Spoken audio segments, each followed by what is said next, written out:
From KCTV5, local, live, this is Kansas City on the Record. Welcome in this Sunday morning to Kansas City on the Record. I'm Lauren Magarino. We are excited to walk you through the biggest stories impacting the Kansas City Metro each week. Our goal is to dive deep into the topics which impact you the most, so you have a better understanding of what's happening in your community. This week, we are talking taxes. Missouri's legislative session is in full swing, and while many issues are on the table, Governor Mike Kehoe's handed down one big goal: create a plan to completely eliminate the state's income tax within 5 years, then put it on the ballot so voters can get a final say. If approved, Missouri would become just the 10th state in the nation to take that step. But it comes with some major concerns. For one, income tax makes up just over 68% of all the state's tax revenue. So you take that away and you've got a big budget shortfall. Now, Kehoe has offered two solutions. For starters, he wants to make cuts to the budget, but he also wants to make up for lost tax revenue by expanding sales tax to include more services. And while the governor's mentioned digital services and subscriptions, there's still a lot of questions about what else will be included.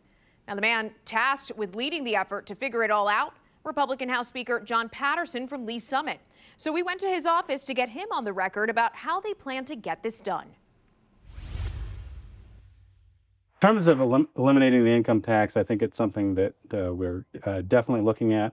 The nice thing about the legislation that we're promoting, that I have written, is that it would reduce the income tax and also address something that people in Jackson County definitely want, which is to reduce property taxes. So one of the things that we would do is, if you look at the world today that we live in, it doesn't look anything like the 1930s when we invented our sales tax system. And so a lot of the things that we do weren't even around back then. And so if you went to the store and bought a DVD to watch at home, you would pay sales tax on that. But if you stream it over the internet, you don't pay sales tax. So I think if you just looked at having a sales tax on the things that make sense, and I think something like that makes sense, that would broaden the base, and then you would use that at the state level to lower income taxes, and then at the local level, you would use that to lower property taxes. So it's a combination of income tax and property tax relief. Okay, I'm going to pull some thread there, starting with the sales tax, because you mentioned, digital services basically, and how we've evolved into those. Right. What kind of services, would this venture into professional services, or, if I go get a haircut, or, how far reaching would this tax, when it comes to sales tax, kind of go? Because right now in the bill, it doesn't really have specificity to it. Could you provide some? Right.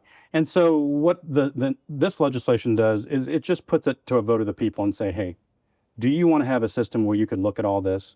And it would be up to the legislators to come back and say, we're going to do this, not do this, have exemptions for that. But it just puts it to a vote of the people to say, do we want to look at something like this? What have those conversations sounded like so far amongst legislators, though? Well, in terms of what we would tax or not, I don't think that's really the discussion we're having at this point. I think the discussion is this something that we would be open to doing? And then once we have permission from the people, I think that's when you go back and look at all those things. But there are so many things that I think we could all agree on that are bipartisan, and other states are looking at as well, just in terms of broadening the base. If I go buy a magazine in Lee Summit, I have to pay a sales tax, and at that bookstore, if I stream it on my phone or download it on my Apple News, it's tax-free. I think we can all get together, just like we did a few years ago when we said we'll start having a tax on online sales because it really hurt the mom and pop shops back at home.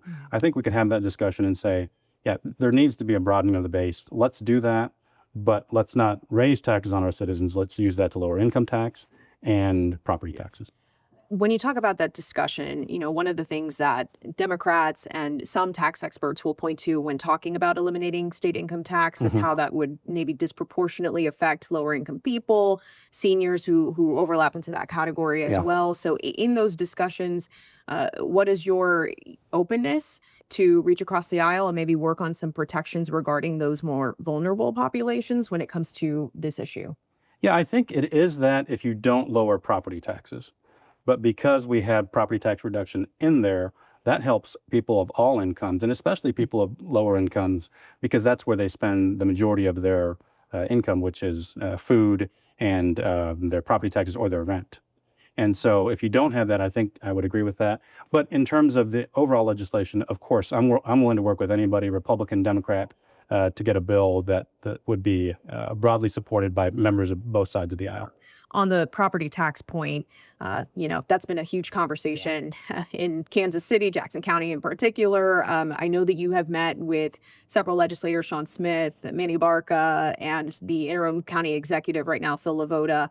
What have those conversations sounded like with those leaders to get this handled?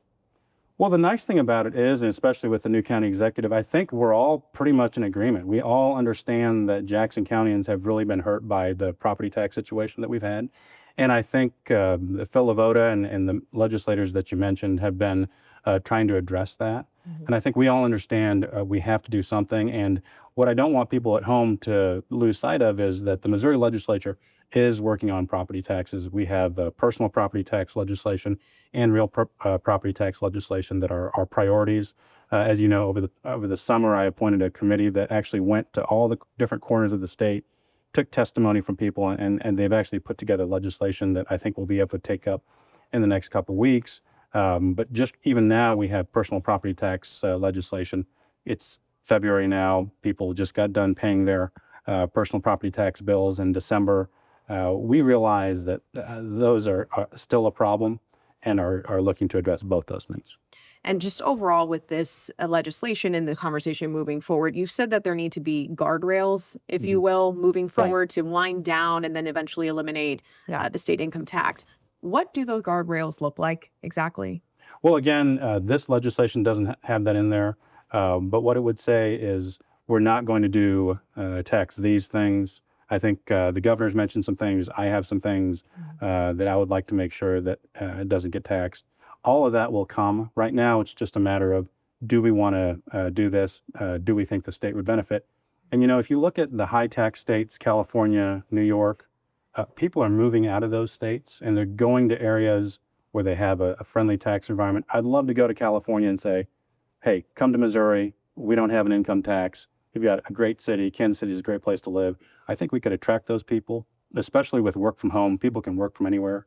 And then once you have people moving in and the population's growing and Gen Z and millennials are moving in, that's when I think the state could really take off. Okay. Last question on this tax issue, because I'm hearing you. How are voters supposed to decide on moving forward in this direction or not moving forward in this direction without detail as to what this would look like?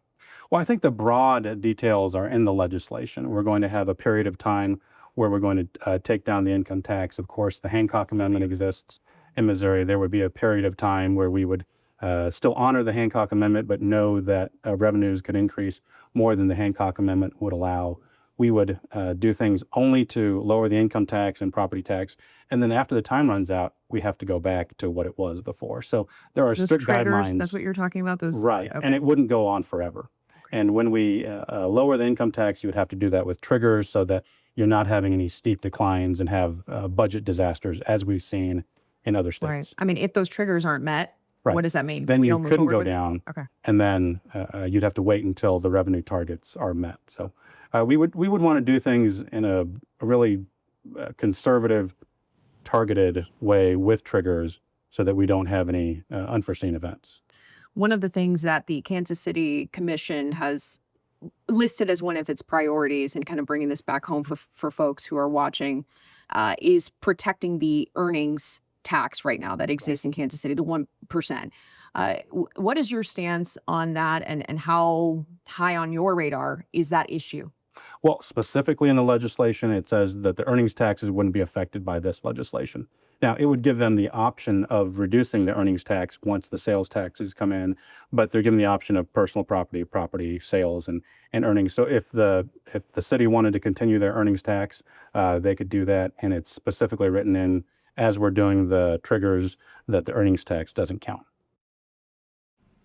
That's not all we spoke with Speaker Patterson about. When we come back, we ask him about Missouri lawmakers' decisions to push back on voter-approved initiatives like paid sick leave and abortion rights. Plus, a story which highlights the heart of our community, how a simple piece of paper is used to spread love to those who need it. You're watching Kansas City on the Record from KCTV5.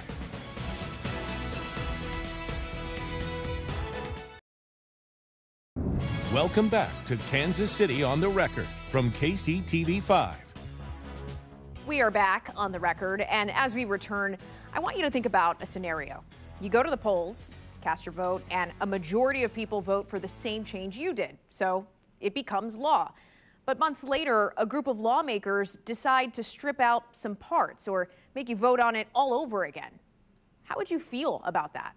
Well, that's the scenario that's essentially playing out in Missouri. In 2024, voters passed Amendment 3 to enshrine abortion rights in the state constitution, only for lawmakers to try to overturn it and ultimately put a different version on this year's ballot. And at the same time, voters passed Proposition A, requiring businesses to provide paid sick leave and raise the state's minimum wage. Lawmakers then took out the paid sick leave portion but left the pay increase in place. The Republican-controlled legislature approved each move, and it sparked protests both in and outside the state capitol. Many voters say lawmakers overturned the will of the people. But not all Republicans were completely on board with both moves, and that includes House Speaker Jon Patterson. He joined us on the record to discuss the line between legislative oversight and respecting the will of the voters. And you've gained a lot of respect, even from Democrats, about how you have handled the issue on abortion and saying that essentially the will of the people that decided on that just needs to continue. Simultaneously, when it comes to Proposition A, that was a bit of a different story, right? The legislature moved to repeal that. As far as it's concerned with paid sick leave, 58% of voters had approved that. And you argued that this was a matter of protecting small business. How do you, as Speaker, square those two different approaches when it comes to both voter-led initiatives? Two very different responses. How do you square that? Well, in terms of the voter-led initiatives, none of it's ever easy. So in terms of the paid sick leave and the minimum wage, the minimum wage is still in place. The minimum wage is $15 an hour. I think we can all agree that that is what it is. The provisions about the sick leave I just thought were very damaging to businesses. And that's why there's a back and forth. If you pass a statute through the initiative petition process, that can be changed by the people and their elected representatives. So I think that was really our democracy at work. The people went and voted.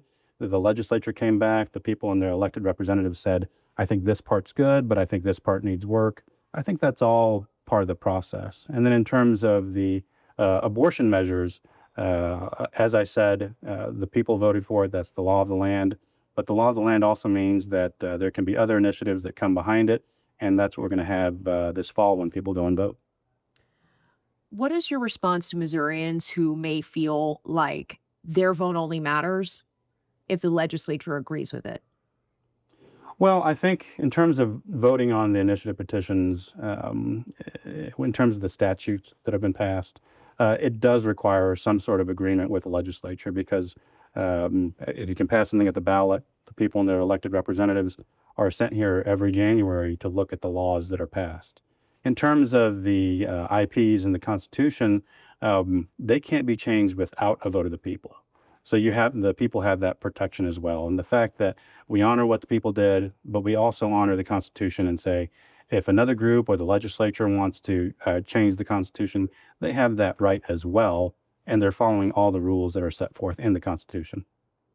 Yeah. So what I'm hearing is it's really the difference between the statute. I mean, Right. It's the logistics or the details of how this process works. But from a 30,000-foot view, and I think anybody can kind of see this. We decide, we vote, and then it just changes. Yeah. What is your message when it comes to that? Because I'm hearing what you're talking about, but just for the general state of democracy, which there's not a lot of trust in it these days. Yeah. Well, I think there is trust. I think it's declining. We see a lot of surveys and polls that show that trust in democracy in multiple institutions at various levels are declining. Yeah, we have a system of government and the rules are set forth. You can change the Constitution, but the people can vote 2 years later and change it. And I think what you're seeing with at least the abortion is you're kind of seeing the people kind of figure it out in real time. They're voting, we're voting again. I think we'll come to an equilibrium at some point, but on constitutional measures, we get a chance to vote every time. So I think that should be something that people really celebrate and not think is a bad thing. You can watch the full interview with Speaker Patterson on kctv5.com/ontherecord or check it out on our streaming app, KCTV5 Plus. You can download it on your Roku, Apple, or Fire TV. Up next, a story which proves the heart of Kansas City is sometimes found in the smallest gesture. We'll show you how simple handwritten notes are ensuring local seniors did not feel alone on Valentine's Day. You're watching Kansas City on the Record from KCTV5.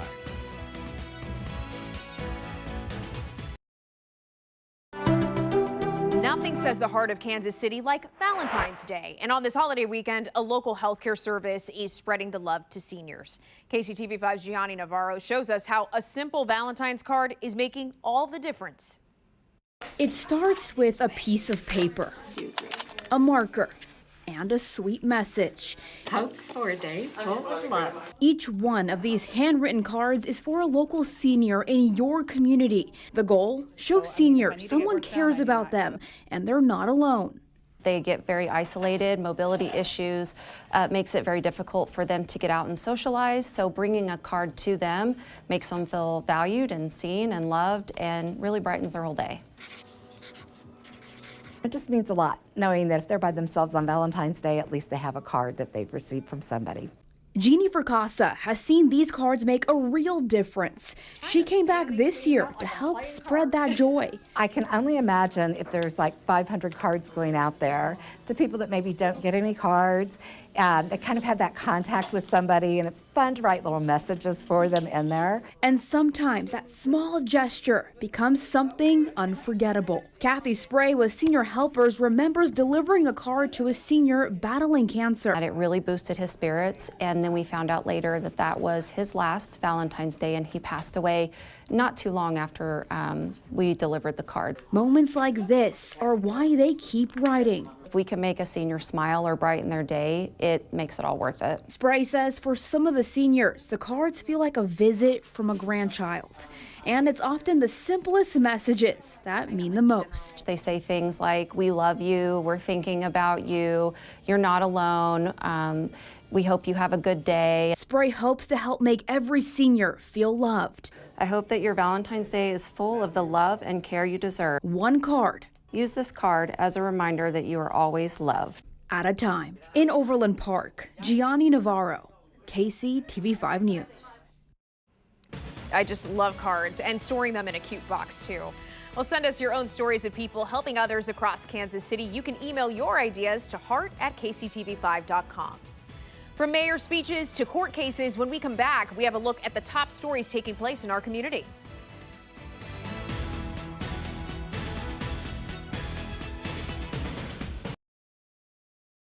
Welcome back to Kansas City on the Record from KCTV5. We are back with a look at important stories happening this week that we are keeping our eye on. We start with the court case playing out in Kansas City. The owner of Savory & Sons Funeral Home is charged with exploiting a disabled client. Jackson County Prosecutor Melissa Johnson teamed up with Missouri's Attorney General Catherine Hanaway in an investigation. They say Frank Savory IV conned a victim out of $750 2 years ago, telling them to pay for funeral services before they needed it. Savory has a criminal past and, if convicted, could face more than 30 years in prison. His arraignment hearing is scheduled for Tuesday. Also on Tuesday in Sugar Creek, Missouri, this man will face a judge. Sincere Taylor is accused of leaving a loaded gun out on a bed, which his girlfriend's 2-year-old toddler mistakenly shot themselves with. Taylor is charged with endangering the welfare of a child. It's a Class B felony. His court date Tuesday is actually for a separate felony case. Police say Taylor was the getaway driver in a drive-by shooting before this. Right now, he's in jail with a $50,000 bond. If convicted, he could spend the next 15 years in prison. Now turning to Lenexa, where the mayor will weigh in on the future of the city. Julie Sayers plans to give her State of the City speech Tuesday morning, and the former city council member was elected mayor back in 2023 with a campaign focusing on housing as the city's population grows. The event will take place inside the Hyatt Place Hotel and Lenexa Conference Center. Tickets for the event are already sold out. A new database is making it easier to search for the names of people who were enslaved in Jackson County.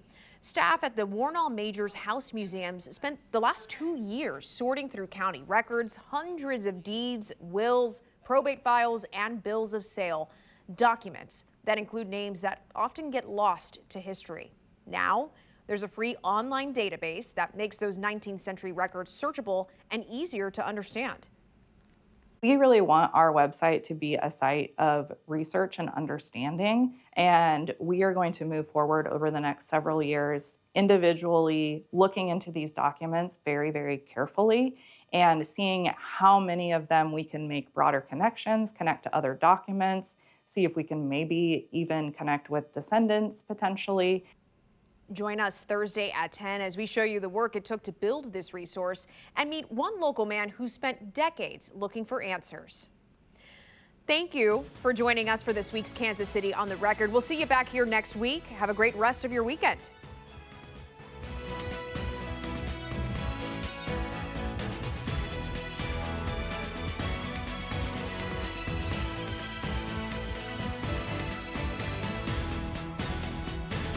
Thanks for watching Local Live KCTV5. Stay connected with KCTV5 Plus. To live stream, watch previous newscasts, and get first warn weather. Just search KCTV on Roku TV, Apple TV, and Fire TV.